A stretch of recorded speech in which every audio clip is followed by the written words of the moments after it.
Yadadri thermal విద్యుత్ plant కోసం భూములు ఇచ్చిన వారికి ఉద్యోగాలు ప్రజాభవన్లో ఉద్యోగ నియామక పత్రాలు అందజేసిన డిప్యూటీ సీఎం భట్టి మంత్రి కోమటిరెడ్డి 320 మందికి ఉద్యోగ నియామక పత్రాలు అందజేస్తున్నారు. ప్రస్తుతం డిప్యూటీ సీఎం భట్టి మాట్లాడుతున్నారు. లైవ్ చూద్దాం. పెట్టుబడితో భారం పెరిగిపోయి భరించలానంత స్థాయికి ఎదిగేటువంటి ప్రమాదాలు ఉంటాయి. ఉదాహరణకి యాదాద్రి పవర్ ప్రాజెక్టు సంబంధించి 2022 అక్టోబర్ నాడు ఎన్జిటిలో ఓ స్టే తీసుకొచ్చినటువంటి పర్యావరణ అనుమతుల్ని పూర్తిగా బంద్ చేశారు, క్యాన్సిల్ చేస్తే దాదాపు ఒక 2 సంవత్సరాల దాకా దాని గురించి పట్టించుకున్నటువంటి నాతుడే లేదు, వదిలేశారు గాలికి. వేల కోట్లతో పెట్టేటువంటి పరిశ్రమ ఒకరోజు ఆలస్యమైనా అది భారమే. అటువంటిది 2 సంవత్సరాలు ఆలస్యం కావటం వల్ల చాలా భారం పడింది. మీ అందరి ఆశీస్సులతో, మీ అందరి ఆశలతో ప్రజాప్రభుత్వం రావాలని కాంగ్రెస్ ప్రభుత్వం తెచ్చుకున్న వెంటనే 2023 7వ తారీఖు నాడు డిసెంబర్ నాడు కాంగ్రెస్ ప్రభుత్వం ప్రమాణ స్వీకారం చేస్తే వెంటనే కేవలం 2 నెలల్లోనే దీనికి సంబంధించి రివ్యూ చేసి 2024 ఫిబ్రవరి కాంగ్రెస్ గవర్నమెంట్ ఆనాడు ఆ జిల్లాలో కలెక్టర్గా పనిచేస్తున్నటువంటి హరిచందన్ గారు అనుకుంటా బహుశా వారితో మాట్లాడి ఇది పెండింగ్ ఉండటం వల్ల చాలా భారం పడుతుంది, వెంటనే మీరు అక్కడ ప్రజల యొక్క అభిప్రాయ సేకరణ కార్యక్రమాన్ని తిరిగి తీసుకొని మనం దాన్ని సబ్మిట్ చేసి పర్మిషన్ తెచ్చుకొని ప్రాజెక్టు ముందు పోయే కార్యక్రమం తీసుకోకపోతే ఇంకా చాలా భారం పడుతుందని చెప్పి ఇక్కడ నుంచి రోజువారీగా దాన్ని పర్యవేక్షణ చేస్తూ అక్కడ పబ్లిక్ హియరింగ్ చేపించి ఆ పబ్లిక్ హియరింగ్ వెంటనే పంపించి దానికి సంబంధించినటువంటి పర్మిషన్స్ కూడా తీసుకొని వచ్చి పనులు మొదలుపెట్టే కార్యక్రమాన్ని కాంగ్రెస్ ప్రభుత్వం చేపట్టింది. ఆ 2 సంవత్సరాల కాలం చాలా భారంగా మారింది. అందుకే కేవలం పర్యావరణ పర్మిషన్ తీసుకొచ్చి పనులు మొదలుపెట్టించడమే కాదు, ఈ యాదాద్రి పవర్ ప్రాజెక్టు సంబంధించి బహుశా చాలాసార్లు రివ్యూ చేసి ఉంటాను. నేను హైదరాబాద్ పిలిపించి ఇక్కడ రివ్యూ చేయడమే కాకుండా అక్కడ కూడా వచ్చి రివ్యూ చేసి క్యాలెండర్ ఫిక్స్ చేశాం. ఏ రకంగా ఫిక్స్ చేశామనంటే ఈ డేట్ వరకు ఈ ప్రాజెక్ట్ కంప్లీట్ అయ్యి ఈ జాతికి అంకితం చేయాలి.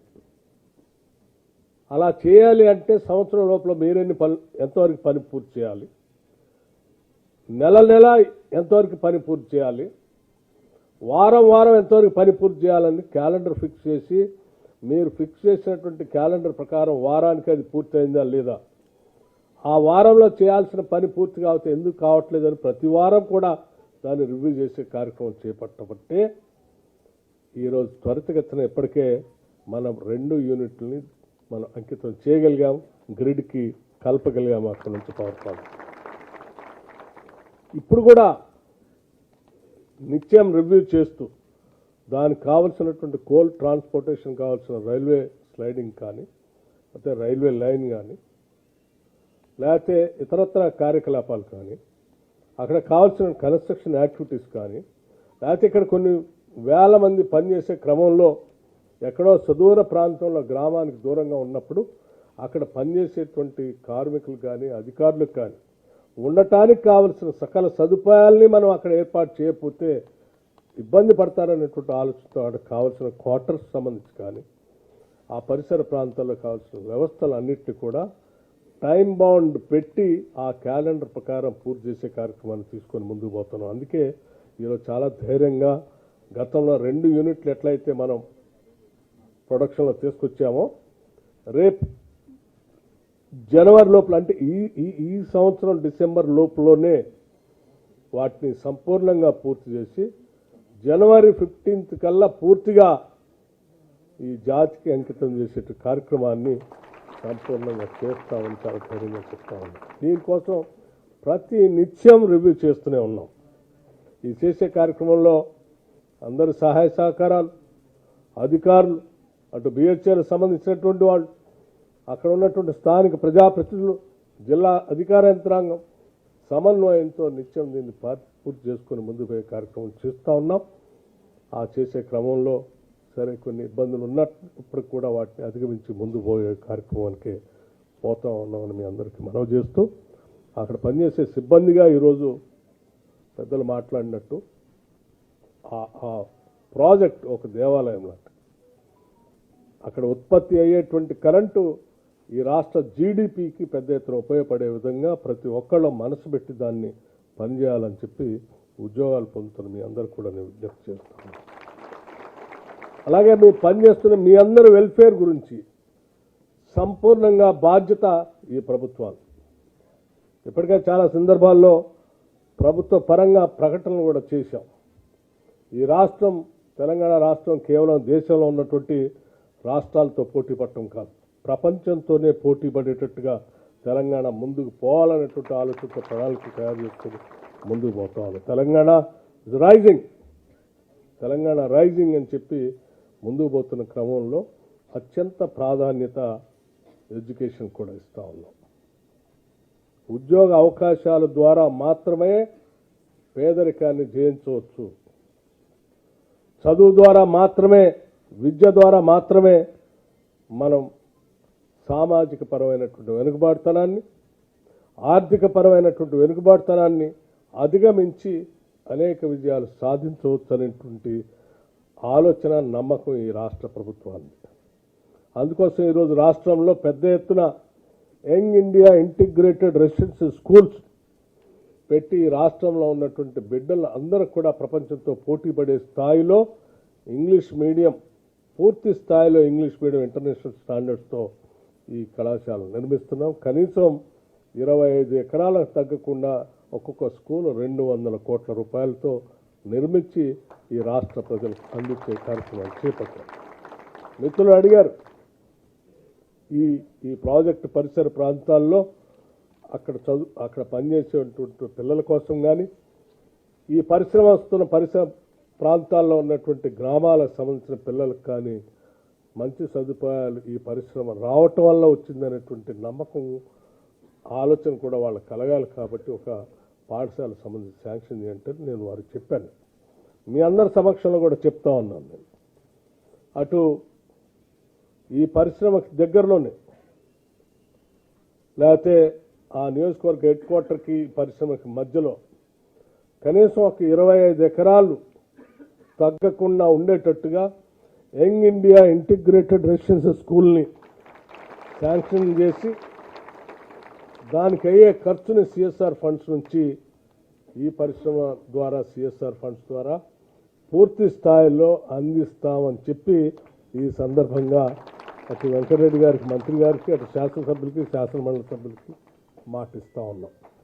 ఈ స్కూల్లో దాదాపు 2600 మంది విద్యార్థులు చదువుకోవటానికి కావాల్సినటువంటి వసతులు ఏర్పాటు ఉంటుంది. సో 2600 మంది విద్యార్థులు ప్రపంచంతో పోటీ పడే స్థాయిలో ఉండాల్సినటువంటి వసతులన్నీ పెట్టి అక్కడ ఏర్పాటు చేస్తున్నామంటే తప్పనిసరిగా ఆ పరిసర ప్రాంతాల్లో ఉన్నటువంటి పిల్లలు అందరూ కూడా ప్రపంచంతో పోటీపడే స్థాయికి ఎదుగుతారు. ఆ కార్యక్రమాన్ని చేపడతామని చెప్పి సందర్భంగా మనవి చేస్తూ, అట్లాగే రోడ్లకు సంబంధించి కూడా వెంకటరెడ్డి గారు శాసనసభ్యులు అడిగారు.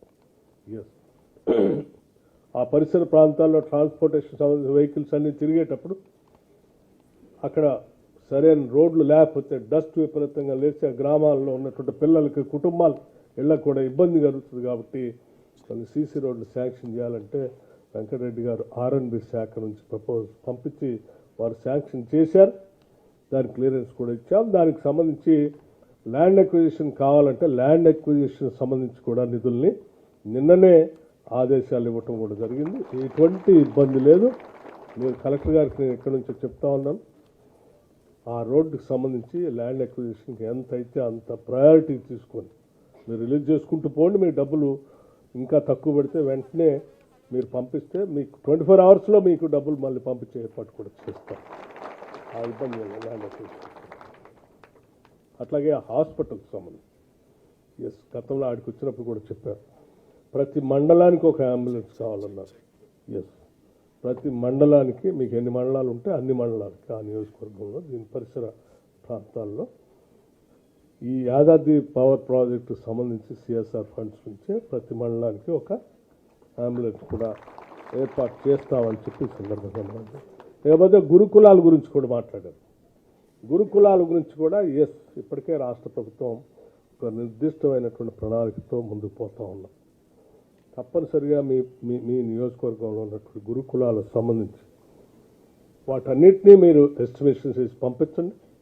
వాటన్నిటినీ సరే సిఎస్ఆర్ ఫండ్స్ నుంచి ఇస్తామా లేకపోతే ప్రభుత్వం నుంచి నేరుగా నిధులతో ఇస్తామా అక్కడో ఎక్కడో ఆలోచన చేసి వాటిని తప్పనిసరిగా ఆ రిపేర్లు అన్నీ చేపించి వాటికి కావాల్సిన వసతులన్నింటినీ ఏర్పాటు చేయించే బాధ్యత ఈ ప్రభుత్వాన్ని చెప్పి మీ అందరికీ నేను సవినయంగా మనవి చేస్తూ మీ అందరికీ ఒక విషయం కూడా చెప్పాలి.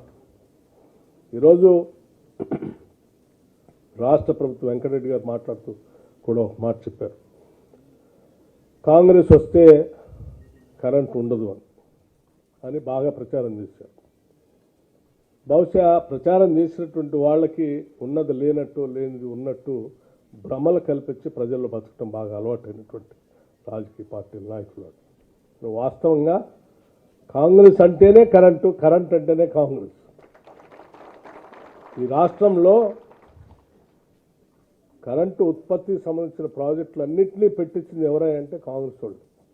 ఆనాటి కాంగ్రెస్ ప్రభుత్వాలు హైడల్ ప్రాజెక్ట్ 78లో నేను మొన్న పోయి చూసి 1978లో నాగార్జున సాగర్ కట్టి ఆ సాగర్ దగ్గర పంప్ స్టోరేజ్ ప్రాజెక్ట్ పెట్టి జపాన్ నుంచి తోషిబా కంపెనీ లాంటి వాటిని ఆ రోజుల్లో తీసుకొచ్చి మిత్సుబిషి అండ్ తోషిబా కంపెనీ తీసుకొచ్చి అక్కడ మెషినరీ పెట్టి పవర్ ఉత్పత్తి చేసేటువంటి ప్రక్రియ ఇప్పటికి కూడా లేటెస్ట్గా ఉన్నటువంటి ప్రక్రియ.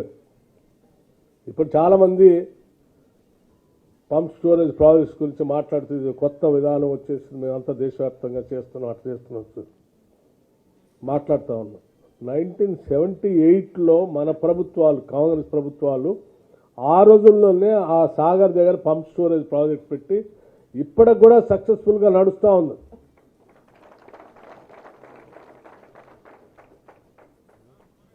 హైడల్ పవర్ ప్రాజెక్టులు పెట్టినా, థర్మల్ పవర్ ప్రాజెక్ట్స్ పెట్టినా, లేకపోతే విండ్ ప్రాజెక్ట్స్ పెట్టినా, సోలార్ పవర్ ప్రాజెక్ట్స్ పెట్టినా, ఏది తీసుకొచ్చినా ప్రతి దాంట్లో ఆనాటి కాంగ్రెస్ ప్రభుత్వాలే ఆలోచన ముందు చూస్తూ తీసుకొచ్చాయి తప్ప వీళ్ళు తీసుకొచ్చి పెట్టింది వీళ్ళు తీసుకొచ్చి పెట్టినవి అన్నీ వీళ్ళు వచ్చి 10 సంవత్సరాల్లో ఆ భద్రాద్రి పవర్ ప్రాజెక్ట్ అని పెట్టారు. అదేమో సబ్ క్రిటికల్ టెక్నాలజీ పెట్టేసి దాని భారం దాని మీద వేశారు. సార్ దీని సంగతి మీకు ఎట్లా భారం ఎంత భారం వేశారో కూడా తెలుసు. సో ఈ పరిస్థితిలో నేను చెప్పేది ఏంటంటే ఇప్పటికి కూడా కాంగ్రెస్ పార్టీ రాగానే న్యూ ఎనర్జీ పాలసీని తీసుకొని వచ్చి పెద్ద ఎత్తున కన్వెన్షనల్ ఎనర్జీతో పాటు నాన్ కన్వెన్షనల్ ఎనర్జీని కూడా ఈ రాష్ట్రంలో పెద్ద ఎత్తున అందించాలని ఆలోచనతో ముందు పోతున్న దేశంలోనే అత్యుత్తమైనటువంటి గ్రీన్ పవర్ని ఉత్పత్తి చేసే డెస్టినేషన్ రాష్ట్రంగా తెలంగాణని మార్చబోతామని కూడా చెప్తా ఉన్నాం. ఈరోజు బహుశా నాకు తెలిసి దేశంలో ఏ రాష్ట్రంలో కూడా లేనన్ని అగ్రికల్చర్ పంప్ సెట్స్ని 29 లక్షల అగ్రికల్చర్ పంప్ సెట్స్కి మనం ఉచితంగా కరెంట్ ఇస్తా ఉన్నాం. 51 లక్షల కుటుంబాలకి 200 యూనిట్లు ఫ్రీ పవర్ ఉచితంగా ఇస్తా ఉన్నాం. ఇవి ఇస్తూ కూడా మనం ఈ ప్రభుత్వం వచ్చిన దగ్గర నుంచి ఎక్కడ ఎటువంటి డిమాండ్ కూడా పెరుగుతూ ఉంటుంది, విపరీతంగా పెరుగుతుంటే కూడా ఎక్కడా పవర్ కట్స్ లేకుండా నాణ్యమైనటువంటి విద్యుత్తుని అందిస్తూ నిరంతరం రెప్పపాటు కూడా కరెంటు పోకుండా రెప్పపాటు కూడా ఇందులో పనిచేసేటువంటి ఉద్యోగస్తులు అప్రమత్తంగా ఉంటూ నిత్యం పనిచేస్తూ ఉన్నారు కాబట్టి దీన్ని మనం సాధించగలిగాం. అందుకే విద్యుత్ సిబ్బందికి కూడా నేను ఈరోజు మనస్ఫూర్తిగా అభినందనలు తెలియజేస్తాం.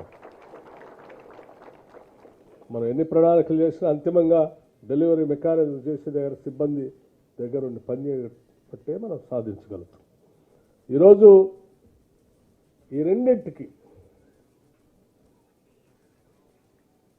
29 లక్షల పంప్ సెట్లకు ఇచ్చేటువంటి ఉచిత కరెంటు, 200 యూనిట్లకు ఇచ్చేటువంటి ఉచిత కరెంటు చూస్తే దాదాపు 17,000 కోట్ల రూపాయలని రాష్ట్ర ప్రభుత్వం 17,000 కోట్ల రూపాయలని రాష్ట్ర ప్రభుత్వం విద్యుత్ శాఖకి సంవత్సరానికి కడతా ఉంది. ఉచితంగా ఇస్తున్నామని చెప్పి విద్యుత్ శాఖకి ఏమో ఉచితంగా వదిలేయట్లే మేము.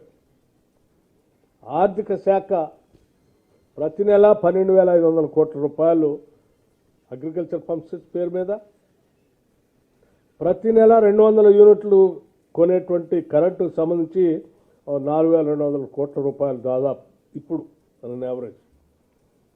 ఇవి సంవత్సరానికి 12,500 కోట్ల రూపాయలు అగ్రికల్చర్ పంప్ సెట్స్కి, 4,200 కోట్ల రూపాయలు